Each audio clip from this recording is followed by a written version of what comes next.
amazing decision, one that we're very happy about. This morning, the Supreme Court has delivered a monumental victory for the Constitution, the separation of powers, and the rule of law in striking down the excessive use of nationwide injunctions to interfere with the normal functioning of the executive branch. The Supreme Court has stopped the presidency itself. That's what they've done. And really, it's been an amazing period of time this last hour. There are people elated all over the country. I've seen such happiness and spirit. Sometimes you don't see that, but this case is very important. I was elected on a historic mandate, but in recent months we've seen a handful of radical left judges effectively try to overrule the rightful powers of the president to stop the American people from getting the policies that they voted for in record numbers. It was a grave threat to democracy, frankly, and instead of merely ruling on the immediate cases before them, these judges have attempted to dictate the law for the entire nation. In practice, this meant that if any one of the nearly 700 federal judges disagreed with the policy of a duly elected president of the United States, he or she could block that policy from going into effect or at least delay it for many years, tie it up in the court system. This was a colossal abuse of power which never occurred in American history prior to recent decades, and we've been hit with more nationwide injunctions than were issued in the entire 20th century together. Think of it, more than the entire 20th century, me. I'm grateful to the Supreme Court for stepping in and solving this very, very big and complex problem, and they've made it very simple.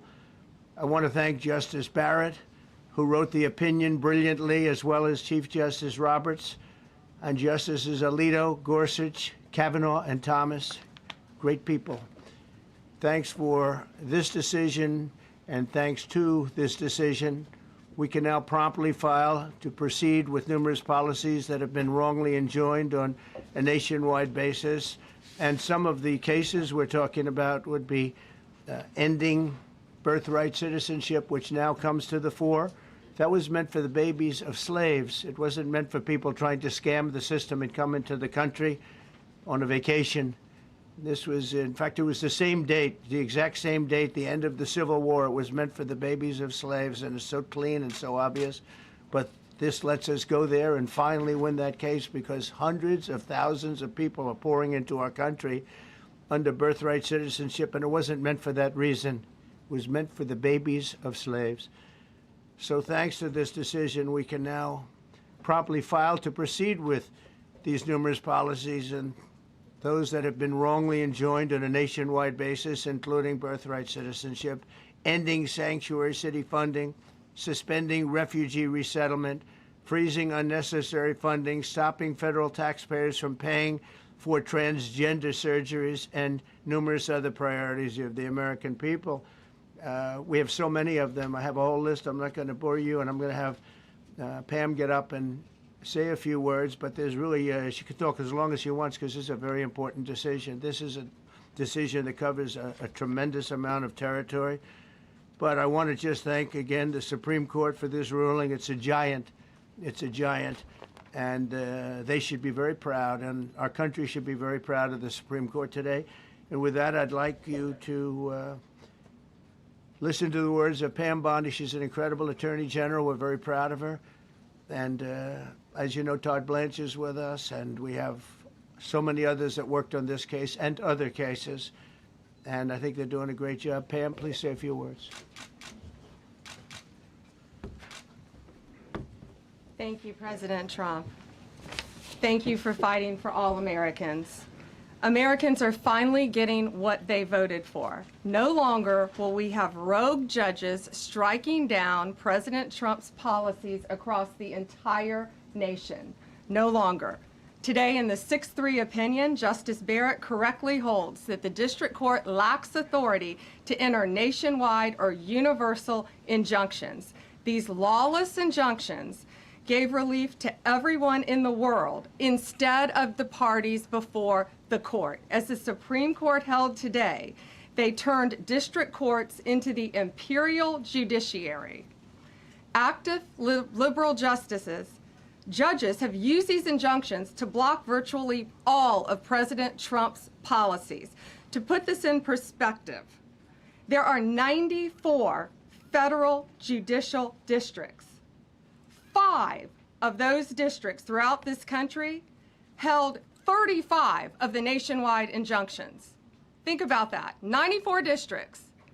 And 35 out of the 40 opinions with nationwide injunctions came from 5 liberal districts in this country. No longer. No longer. These injunctions have blocked our policies from tariffs to military readiness to immigration to foreign affairs, fraud, abuse, and many other issues.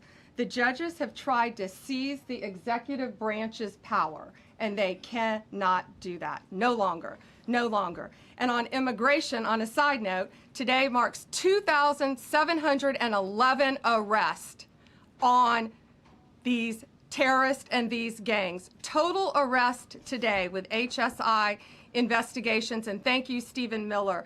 Thank you to Homeland Security. Thank you to everyone working hand in hand with the FBI on all of these transnational gangs. TDA has been a huge terror to our country, as well as MS-13, as well as Sinaloa cartels. No longer. No longer. These injunctions have allowed district court judges to be emperors. They vetoed all of President Trump's power, and they cannot do that. This has been a bipartisan problem that has lasted 5 presidential terms, 5 different presidents, and it has ended today. We will continue to fight for President Trump's policies. I want to thank the Office of White House Counsel, Dave Warrington. You and your staff have been incredible. Our Solicitor General's office, John Sauer, Sarah Harris, and Todd Blanche and Emil Bovey. Todd's going to say a few words because we've had another major ruling today on transgender books and some other great wins that we've had. But no longer will they have this power in our country. It is the president's authority under his executive branch to do everything to fight for the American people, and he will continue to do that. That's why he was overwhelmingly elected. Thank you. Thank you. Today's a great day for the rule of law. It's a great day for the Justice Department, and it's one that's been a long time coming and one that every American should have been waiting for with bated breath. And so I echo what the President said and Attorney General Bondi, that the Supreme Court did a great thing today, not only for this administration, but for every American in this country. If not for the injunctions case, we would be here talking about another great decision that came down today, the trans books case, which restores parents' rights to decide their child's education. Seems like a basic idea, but it took the Supreme Court to set the record straight, and we thank them for that. And now that ruling allows parents to opt out of dangerous trans ideology and make the decisions for their children that they believe is correct. And so we thank the Supreme Court for that. There's been multiple decisions over the past several weeks that just show why this nationwide injunction ban had to happen. For example, what I mean by that is local district court judges issuing decisions that are clearly contrary to law just because they don't like the policy of President Trump. And when it gets to the Supreme Court has to correct it. But that takes time. The Attorney General thanked our lawyers, and I'll do it again. Our lawyers are working 24 hours a day, 7 days a week to fight these injunctions and to emergency appeals, emergency stays, going back to the district court judge, asking them to change their view. And so their hard work is really paying off today, but over the past few weeks. We had a stay of an order that prevented DHS from moving aliens to a third country. We had a stay of an order that stopped the Department of Defense from implementing military readiness, the EO that President Trump signed. We had another stay of an order forcing reinstatement of fired executive branch employees entirely within the President and Article 2, his right to do. We had a stay of, as you all know, of numerous DOJ cases. And again, every one of those stays requires a tremendous amount of work and effort by the lawyers and parties involved, and they should be doing other work. They should be doing the work that the President and this administration demands and has a right to demand, and not fighting these local judges who don't make decisions based on the law. They make decisions because they just simply don't agree with the administration's decision about a policy, and that's wrong. Thank you. Any questions? Yes, for Pam, please. Go ahead. Sure. Thank you, Madam Attorney General. So as you know, the Supreme Court did not rule on the underlying constitutionality of the President's birthright citizenship order. So what is the plan now? Are you going to try to implement the EO just in states where there isn't a legal challenge? Yes, so birthright citizenship will be decided in October in the next session by the Supreme Court, unless it comes down in the next few minutes. I guess it could come down. I think they're still deliberating right now on some cases. As you heard, we just got transgender books, which is a huge win. But most likely, that will be decided in October in the next session. However, it indirectly impacts us because, as you correctly pointed out, if there's a birthright citizenship case in Oregon, it will only affect the plaintiff in Oregon, not the entire country. So yes, it's indirectly, but that's pending litigation, and we're waiting on that in the next term. And how concerned are you that the Supreme Court will come back and determine that the executive order is unconstitutional? Oh, we're very confident in the Supreme Court. But again, it's pending litigation, and that will directly be determined in October, but it indirectly impacts every case in this country, and we're thrilled with their decision today. Peter. Madam Attorney General, thank you for being here to take our questions. A couple questions to the both of you. The EO had a 30-day grace period before it goes into effect. Is there any thought about trying to make it effective immediately within that period of time? We're going to follow the law. We're going to make those decisions, and we're going to do what's right in the bounds of the law. And then the DOJ didn't ask the justices to rule on the merits of the birthright citizenship ban. Just for explanation purposes, why? Sure, because that's going to come down in October in the separate. This was huge because it's indirectly impacted today. As I said, it's case by case. Let me reiterate, of the 35 of the 40 nationwide injunctions filed against this president, against his executive authority as President of the United States, 35 of them came from Maryland, D.C., Massachusetts, California, Washington. I mean, that's crazy. These 5 districts. So yes, it indirectly impacts us. It will be a separate decision in October. Next question. Thank you, Mr. President. A question for you, sir. Do you believe this ends the power of the lower court judges to stop your agenda? Do you see this as a full green light for your agenda going forward? Well, you'd have to really speak to the lawyers about that. But this is really also a decision based on common sense. It didn't work the other way. It was a disaster where somebody from a certain location in a very liberal state or a liberal judge or a liberal group of judges could tie up a whole country for years because their decision would sometimes take years to overturn. We've overturned many of the decisions, but it would take years to do it. And we have to act quickly when it comes to illegal immigration. We have murderers, killers, we have drug dealers, we have what they've allowed to come into our country. Should never be forgotten. It should never be forgotten what they've done to our country. And we have to be able to act very quickly, and we're going to do that. Thank you. Justice Amy Coney Barrett, sir, I know that you praised her and her opinion here in this case. She has taken some heat, though, from some of your supporters who have labeled her weak, a squishy, a rattled law professor. What is your take on that? I don't know about that. I just have great respect for her. I always have. And her decision was brilliantly written today. From all accounts, yeah. Transgender rulings, Mr. President. What would you say to Americans who fear that this is more and more concentration of power in the White House and the executive? Well, this really brings back the Constitution. This is what it's all about, and this is really the opposite of that. I mean, the question is fine, but it's the opposite. The Constitution has been brought back. Thank you so much, President Trump. Illegal crossings in the border are 0 now. 0. Does everyone hear that? 0. Trump 2028! Do you intend, President Trump? Who's that guy? I like him. He's working the cameras. With this new reality, President Trump, in the border, do you intend to engage personally with leaders from South America, not only Central America, Sure. in order to I tackle do that anyway. this situation in I a do that different anyway. way, and if you have a perspective of meeting some Sure. presidents from South America, as Brazil, for example. Well, you should, as an example, not South America, but NATO over the weekend. Yeah. They have great respect for our country now. They did things that nobody thought was possible. They took funding from 2% to 5%. Nobody thought they'd ever pay the 2%, and now they're paying the 5%. It's over $1 trillion more a year. Think of that, $1 trillion. Nobody thought that could happen. That's a different group of people, different countries. But we get along with a lot of countries. We are respected again. Our country, the U.S., is respected again. Was not respected 6 months ago. I can tell you. Can we ask about the big beautiful? Yeah, go ahead, please. Yeah, Mr. President, you have a deadline coming up on trade in 2 weeks. Which countries, if On any, what? on trade, on tariffs, Yeah. sir? Which countries, if any, are close to agreements with the administration? Well, that's an interesting question. We've made a deal with China. We've made a deal with probably 4 or 5 different countries. With the UK, it was a great deal for both.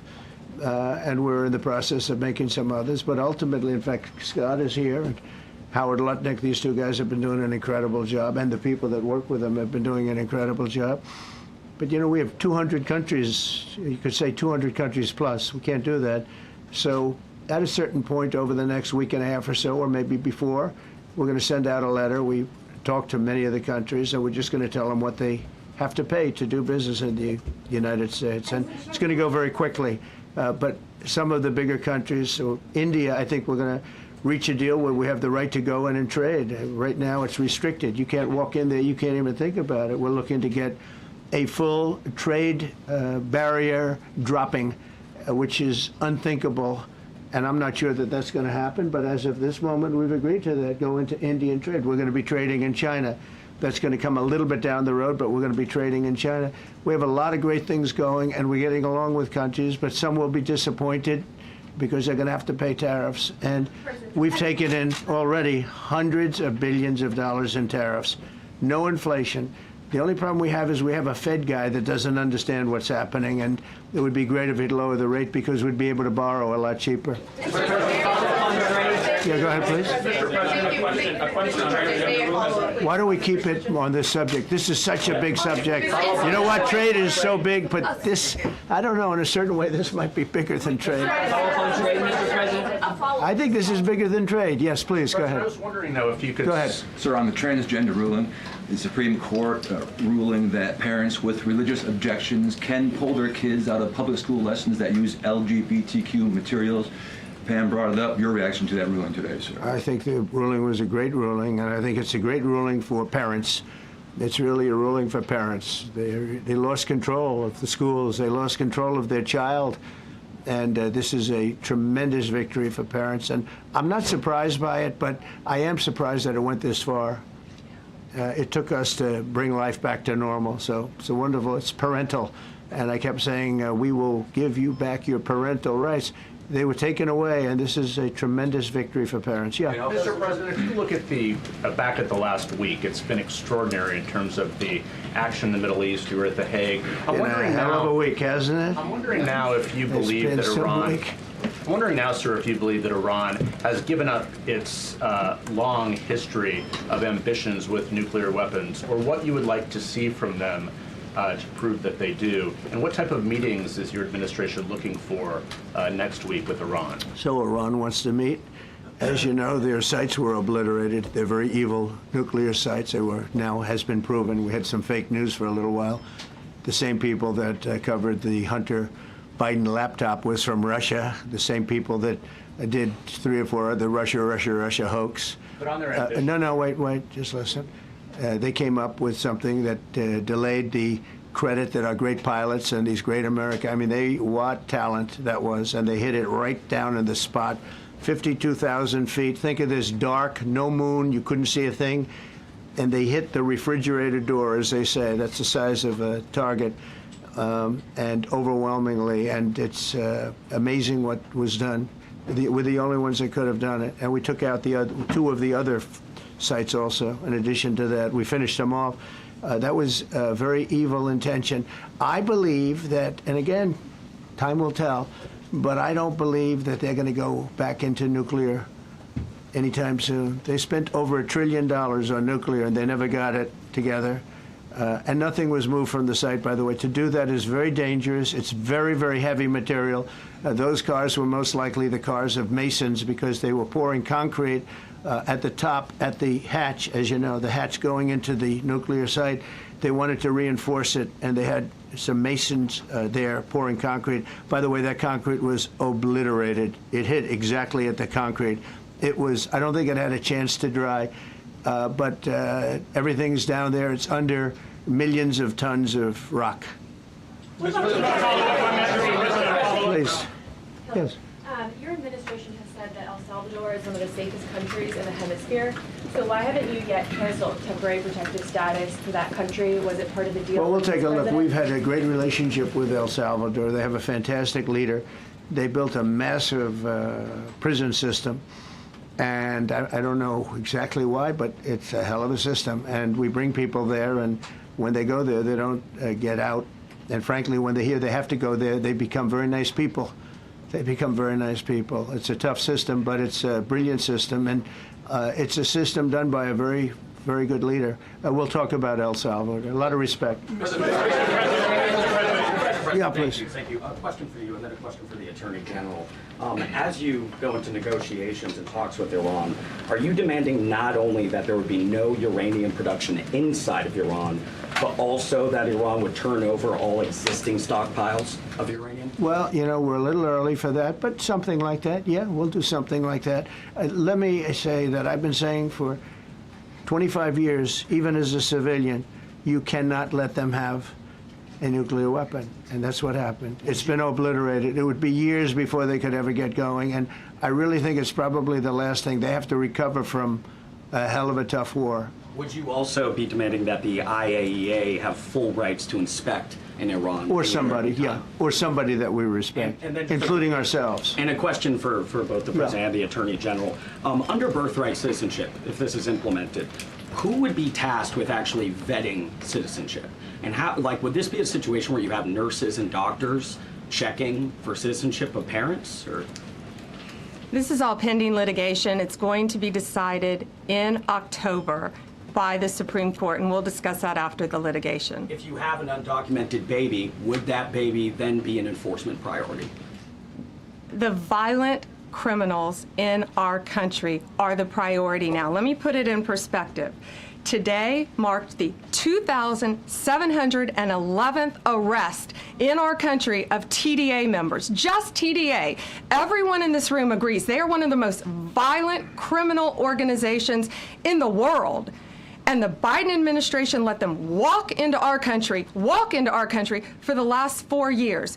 2,711 of them today have been arrested in our country. That is the priority of Donald Trump. That is the priority of this country, of Homeland Security, of all of our lawyers, of FBI. That's the priority. That will be discussed in October when the Supreme Court hopefully rules in our favor, and we're very confident of that. But you should all feel safer now that President Trump can deport all of these gangs, and not one district court judge can think they're an emperor over this administration and his executive powers and why the people of the United States elected him. I just might add one thing, and you know, they used birthright citizenship, some of the worst people, some of the cartels, to get people into our country, just so you know. And again, I say, if you look at the end of the Civil War, the 1800s, it was a very turbulent time. If you take the end day, was it 1869 or whatever, but you take that exact day, that's when the case was filed. And the case ended shortly thereafter. This had to do with the babies of slaves, very, very obviously. And I think we're going to win. People I don't think they went about discussing it right. I came along and we looked and we said, wait a minute, this is wrong. We've been looking at birthright citizenship wrong for years, but they've used it. The cartels have used birthright citizenship to get very bad people in, and what Pam's doing and what Todd and everybody else, what they're doing at DOJ and all over, FBI, ICE, Border Patrol, these are incredible people. They're trying to keep our country safe, and they don't want to have people come in. This is just another way that they get illegal immigrants into our country, and in some cases, very, very bad ones. Go ahead. Thank you, Mr. President. On your tax bill, if I could for a moment, senators are racing to rewrite parts of it right now after the Senate parliamentarian ruled that sections of it were outside of the process that they're using to get this through. Do you think that senators should respect the decisions of the parliamentarian? And what have you personally done in the last 48 hours to try and get Republican senators who are against the bill to a yes? Well, look, it's a great bill. It's a massive tax cut. If it's not approved, your taxes will go up by 68%. Think of that, 68, a record, the highest in the history. The Democrats won't approve it only because politically it's so good for the Republicans. The Democrats aren't approving it. But think of what they're not approving. They're not approving border security. We've done a great job at the border, but we have to add some wall. We have to do, various things. We have no money for that. We have no money for the border. We have no money for so many things. But if the Democrats, and it'd be interesting to see if we get any Democrat votes. We should. If I were a Democrat, I would absolutely, maybe Fetterman, because he seems to be the most sensible one lately. If I were a Democrat, I would vote for this bill all day long because it's tax cuts and so many other things that are common sense. They're basic things. I think they're doing fine. The parliamentarian's been a little difficult. And I would say that I disagree with the parliamentarian on some things, and on other ways she's been fine. But we'll have to see. It's a big issue. I will tell you this: if that bill doesn't pass, the country will get a 68% tax increase. So think of this: you're a Democrat and you vote against it. That means you're voting in favor, because essentially you're voting in favor of the largest tax hike in the history of our country. And you can't do that. In addition, we're cutting costs by $1.7 trillion, and it won't affect anybody. It's just fraud, waste, and abuse. Mr. President, a leading global economist just did a 180 and says your tariff plan, you may have outsmarted everybody with it. What is your message? I love this. I love this question. This is the favorite. This is the best question I've ever been asked, because I've been going through abuse for years on this. Because, as you know, we're taking in hundreds of no inflation whatsoever. But, Mr. President, what is your message to critics who think your tariff plan will cause a recession? I think they should go back to business school. It's so obvious. It's so obvious. I mean, we're taking in billions and billions of dollars from China and a lot of other countries. We took in, I had a call from somebody in the House and a high official. Sir, we have a problem. We don't know what to do. The books are a mess. I said, what do you mean by the books? The books, the money coming in. It's so terrible. I figured, oh boy, what's this? I don't like this question. I said, so what seems, there's so much money coming in, and there must be some kind of an accounting mistake, because we have hundreds of billions of dollars more money than we thought. I said, do me a favor, go check call me back. You have to call me back. Check the tariff column. He calls me back 2 hours later, says, you're right. We took in $88 billion in tariffs. They have so much money coming in. But more important than the money coming in, we have companies coming in, factories coming in, auto plants being built. AI is being built here instead of being built all over Europe and Asia. We have all of it. We have over $15 trillion, just about, Scott. I think we're right about that number. We went to Saudi Arabia. We went to Qatar, we went to UAE, very smart people, very smart leaders, great leaders, and we took in $5.1 trillion just there.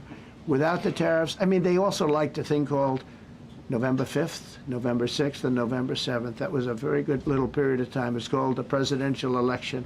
You know, you used to have one-day election, now you have it go over it, but even if you just took that little period, because it was pretty obvious it was going to be a landslide, and they like that, but they love the tariffs. I had Texas Instruments come in the other day, big company, and he said, we're putting in $60 billion into new plants and new equipment, new everything. Sir, you're going to keep the tariffs, aren't you? Because if I ever took the tariffs off, and we are going to absolutely keep it. And they're worried that somebody that, like this communist from New York, someday gets elected. I can't believe that's happening. That's a terrible thing for our country, by the way. He's a communist. We're going to go to a communistic state. That's so bad for New York. But the rest of the country is revolting against it. But if somebody got elected, they're afraid that if this was taken off, well, we're going to guarantee it's never going to be taken off. And again, we're taking in think of this, hundreds of billions of dollars. And they were all confused because they've never seen this before. You know, it's always the other way. We don't have enough money. So much money is coming in at levels that nobody's ever seen. But most importantly, we have factories being built, car plants being built, companies moving to our country like never before. If you look at $15 trillion, and that's only in a few months, you know, I haven't been here that long. Presidents, like the last one, was a disaster. He's the worst president in the history of our country, by the way. What he did on our border can never, ever be forgotten. To me, that's the worst of all the things, and he's done some terrible things, grossly incompetent. Nobody knew it was him, because I don't think it was him. I think it was whoever was controlling the auto pen. But our country is doing great. And those leaders and other leaders, I just left, as you know, a large group of the most highly respected people. And that includes big countries. When you look at Germany and France and Spain, although Spain didn't come through, but they will. By the way, guaranteed they will. That was the only country that sort of tried to hold back on putting up the money. But just so you know, they said, it's unbelievable what's happened to the USA. You were a dead country. We didn't respect the country, the leader. You were dead as a doornail. One said to me, you went from being a dead country, you are right now the hottest country anywhere in the world. The whole world is talking about the USA, and everybody wants a part of it, and they're pouring into our country, and you're going to see those numbers. Thank you for that question.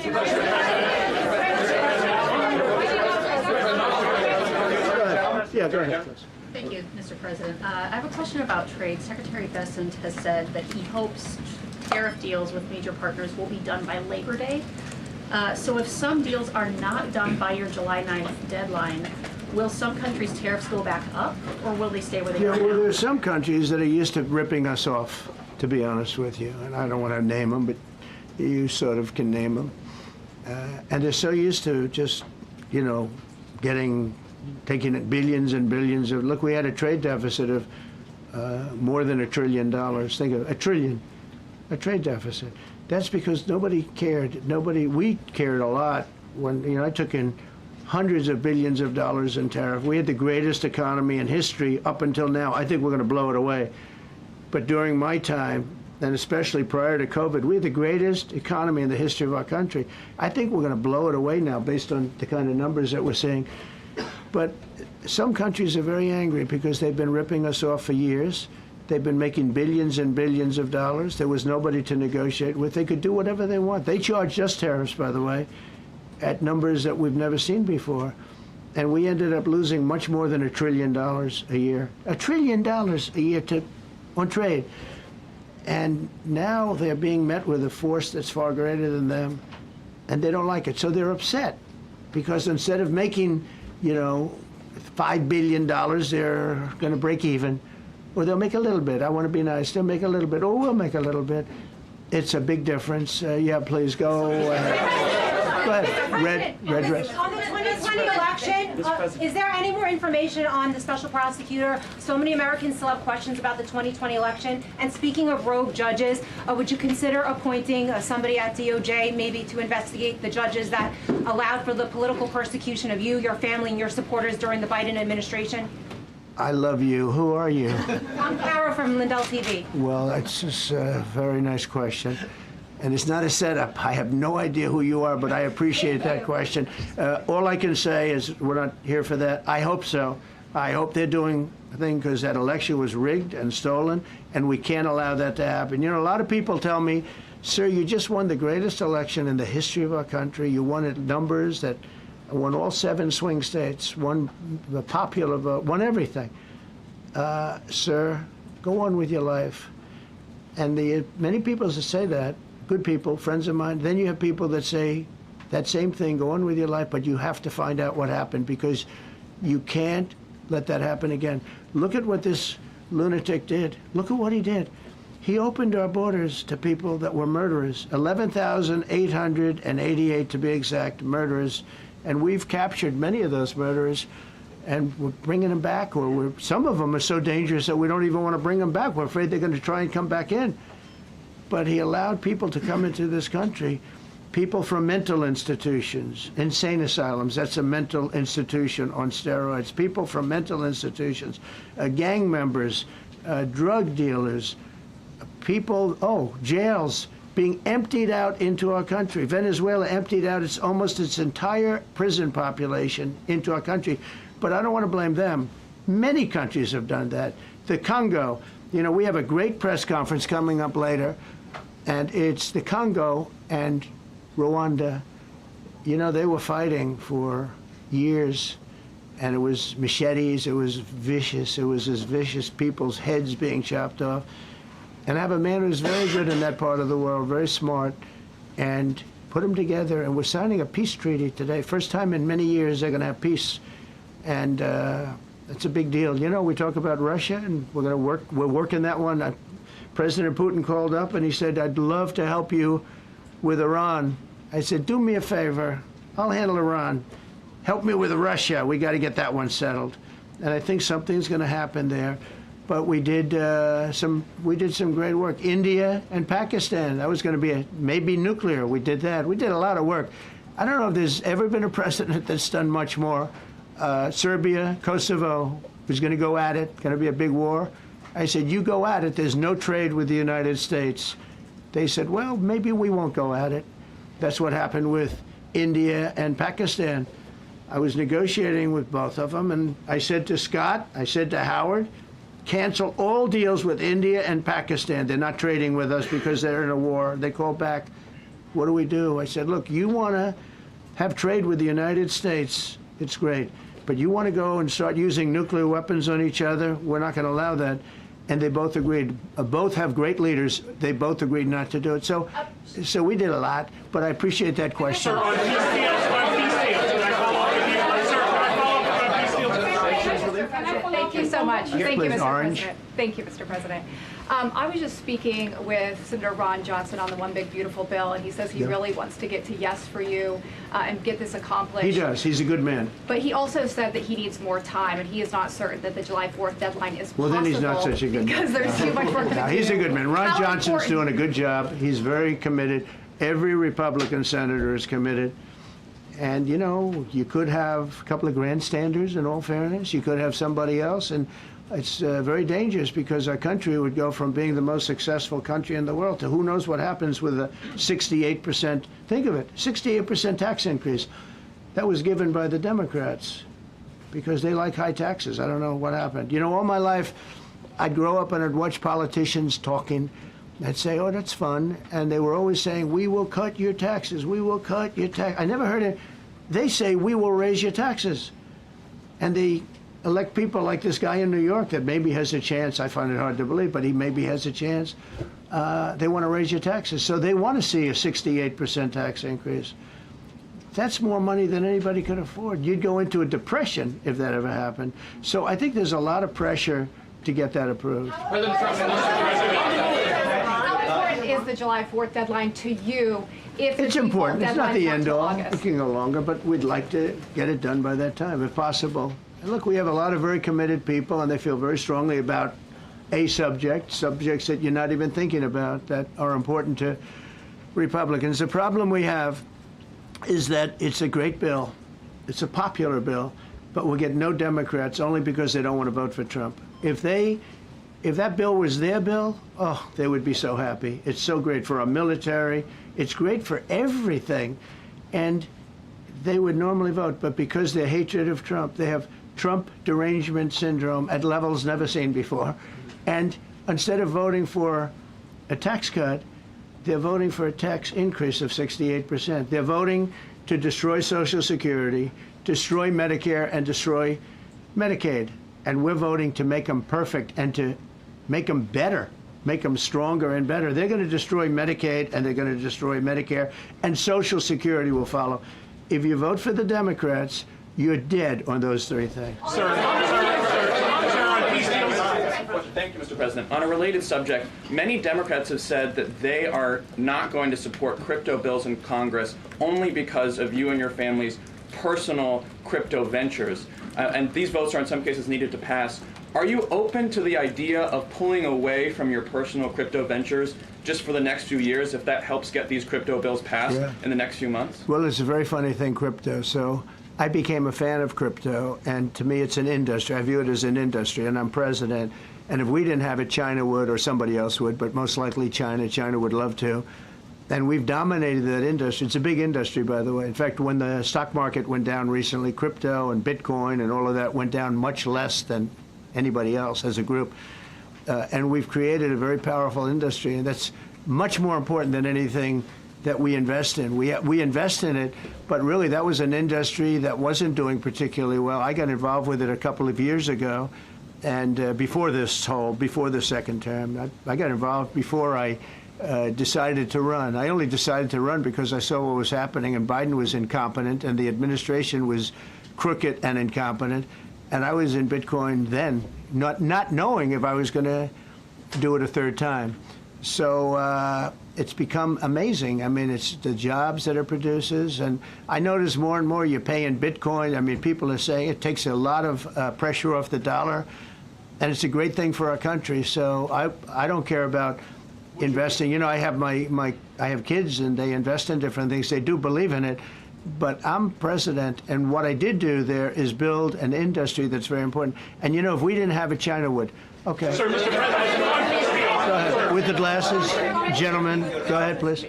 Go ahead. Thank you, Mr. President. So, are you going to cut funds in the sanctuary states, like for instance California, they keep supporting illegal immigration, and then these people work under Yeah, we're the giving them a table? hard time. And also, a foreign policy I question. mean, they don't have a governor in California. They have a man that wants to give away everything to people that nobody's seen before. If we didn't go into Los Angeles with the military, which did a fantastic job, but if we didn't go into Los Angeles bringing in the National Guard, I would have brought the military if it was necessary, because you have to. We have the right to. That was another thing upheld by the Supreme Court. But if we didn't go in with the National Guard and be strong and tough, you wouldn't maybe have Los Angeles. It would be like the rest of California, the rest of Los Angeles. They lost 25,000 houses in a fire. They should have lost none. You know, I sent the water down. I had to break into their water supply because they just refused to do it. They're crazy. There's something wrong with them. They have plenty of water. They don't have droughts or anything. They have plenty. We let it come down from the Pacific Northwest. They routed all the water out into the Pacific Ocean for environmental reasons, okay? And now you have 25,000 houses, none of which would have burned down if you had the water. They didn't have water. They didn't have water for the fire pumps. They didn't have water in the sprinkler systems that people put in. So the answer is we're going to work with governors. We're going to work with radical left Democrats and Democrats, and we're going to make it good for everybody. We'll have to stop the crime in those, or in the case of the cities, I think I can say just about all cities with heavy crime are run by Democrats. Go ahead. 11 lies. Yeah, with the glasses. I'm with you, Go ahead, yes. International. Yeah, go, no, the man behind you, yeah, please. President Trump, Anthony Mashak from Amphibia, Lebanon. I want to ask you regarding the threats posed by Iran's allies and proxies operating in the U.S. They were threatening your life. So what do you say about that? And regarding the Lebanon, because Hezbollah is as well part of Iran's allies, is there any time frame in Lebanon regarding disarming Hezbollah in Lebanon? Yeah, Lebanon is a great place with brilliant people. You know, it was known for the professors and doctors and had an incredible history.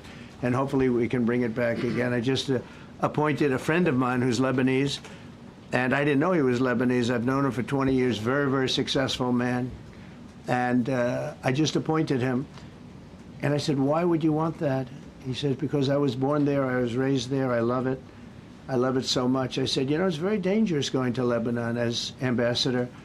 And he said, that's what they say, but I don't care about danger. I mean, this is a guy that is just a very big business guy. He wants to give up his whole life to go to Lebanon because he believes in it so much. We're with Lebanon all the way. We'll try and straighten it out. Your life as well. So what action? Threaten my life? Yeah, they have threatened. I get that throbbing feeling every once in a while.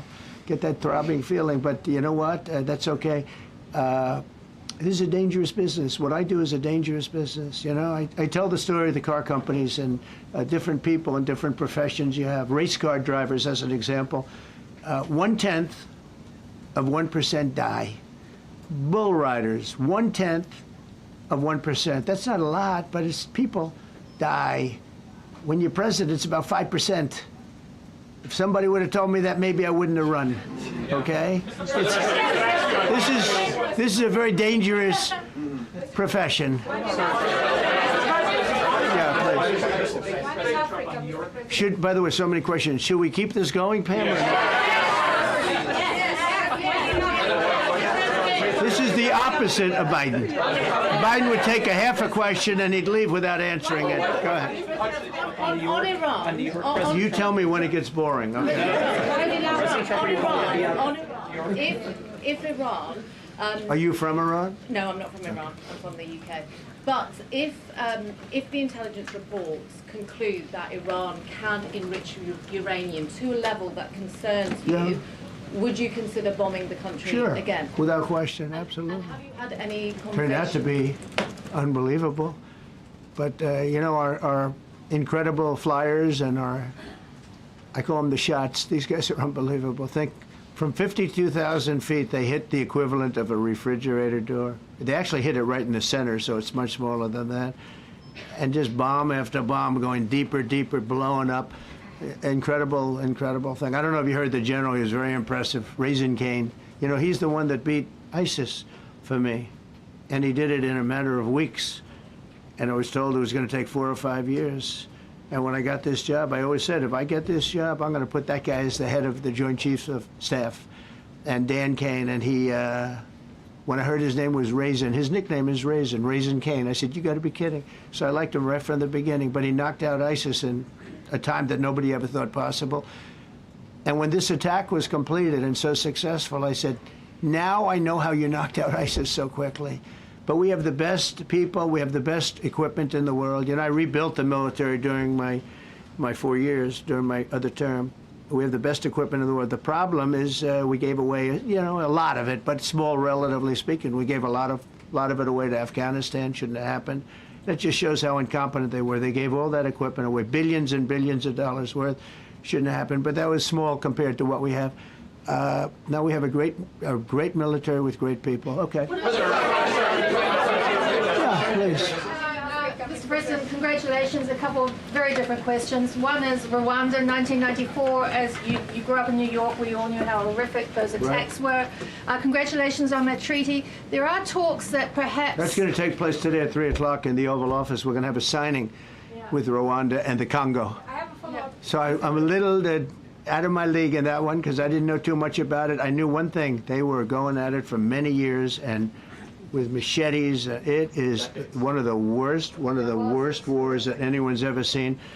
And I just happened to have somebody that was able to get it settled. I mean, just a brilliant person who is very comfortable in that part of the world. It's a very dangerous part of the world. I said, are you uncomfortable there? People are being killed. School children are being raided and killed. And I don't even want to say how, but as viciously as I've ever heard. Are you uncomfortable? No, that's the part of the world that I know. Very comfortable. Was able to get them together and sell it. And not only that, we're getting for the United States a lot of the mineral rights from the Congo as part of it. They're so honored to be here. They never thought they'd be coming to, look, this is a very tough part of the world. They never thought, they were just telling me, they never thought they'd ever be coming to the White House, and they're so honored. And so we're going to give them a great big reception, but that's after many years of fighting. It's a great thing. That's at 3 o'clock, I believe. Sir, are you concerned at all about secret nuclear sites in Iran? You talked about maybe just secret nuclear sites? Yes, that there might be some. Not really. Can I tell you? They're exhausted. And Israel's exhausted too. And I dealt with both of them. And they both wanted it settled, both of them. And we did a great job, but they're exhausted. The last thing they're thinking about right now is nuclear. You know what they're thinking of? They're thinking about tomorrow, trying to live. It's such a mess. It's such a mess. The place was bombed to hell. And no, I'm not worried about it at all. And I'm putting out a little statement. I'm going to respond to the Ayatollah's statement yesterday that we won the war. Oh, God, we won the war. And I said, look, you're a man of great faith, a man who's highly respected in this country. You have to tell the truth. You got beat to hell. And Israel was beat up too. They were both beat up. And it was a great time to end it. It was quick. They got the hate out. There was a lot of hate, a lot of hate. It would be great if they didn't have that hate. But the last thing they're thinking about is nuclear weapons right now. Please. Thank you, Mr. President. Iris Tao with NTD Research Media with the Epoch Times. Thank you so much for doing this. It's very refreshing for all of us here, I believe, in this room. It's refreshing? Very refreshing, yes. We haven't had this in, for the past I understand what you mean. So thank you so much for coming out here. Other than Caroline's done a great job. Yes, sure. You're referring to the past administration, not to Caroline, right? Yes.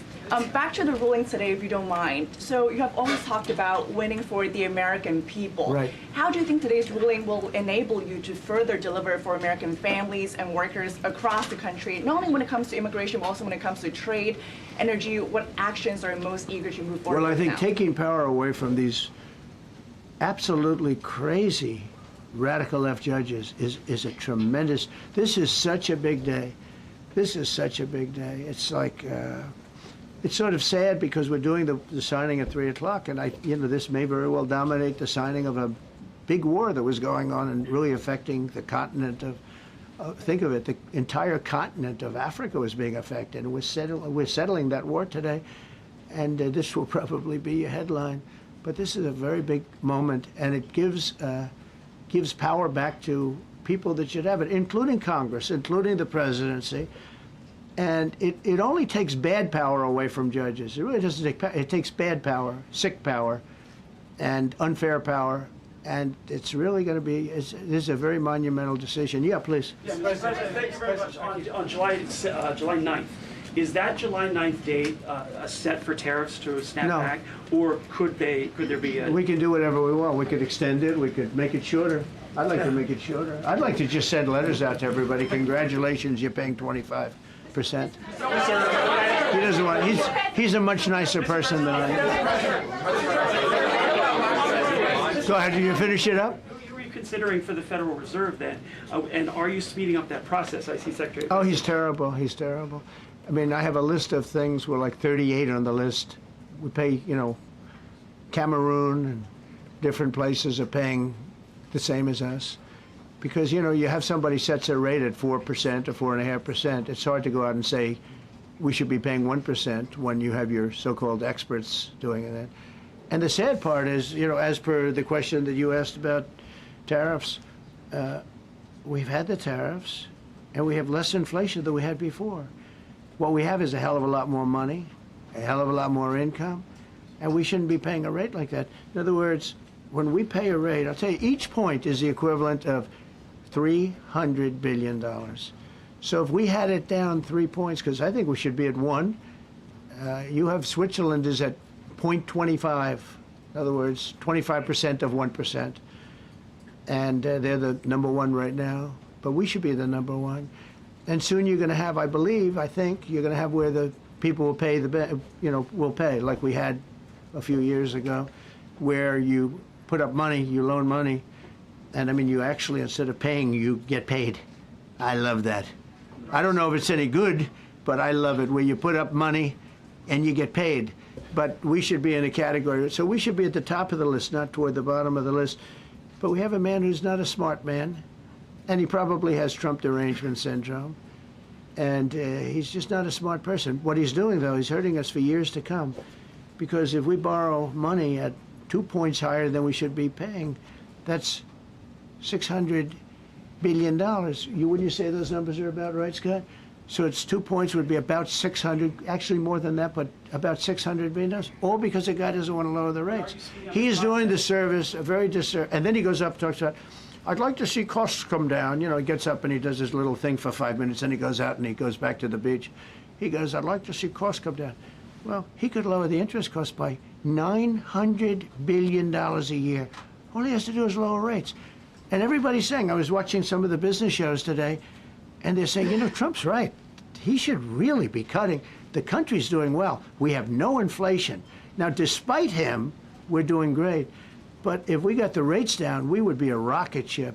So I think that'll be it. And I just want to thank everybody. This is a really big day. We've had a big week. We've had a big week. We've had a lot of victories this week. NATO was a tremendous victory. The war was a tremendous. Look, we were talking about this for 30 years, about Iran being nuclear. And all I said is it will not be nuclear, and it's not going to be nuclear. And, I want to give credit to a lot of people, and most importantly to our great military. Boy, they put out that fire. Once that happened, once those bombs got dropped, that war was over.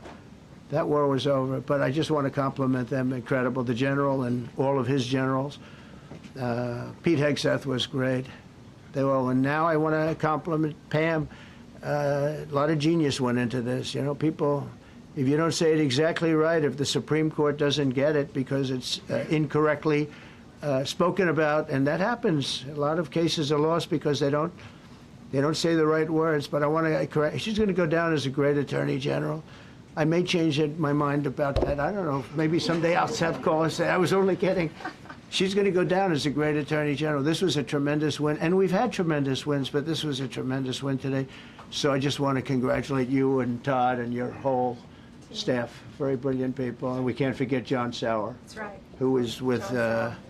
There's a medical emergency within his family, so he's taking care of that, and we said absolutely. So I just want to thank everybody very much. Thank you. Jeff Bezos on his wedding weekend. Thank you, Mr. President.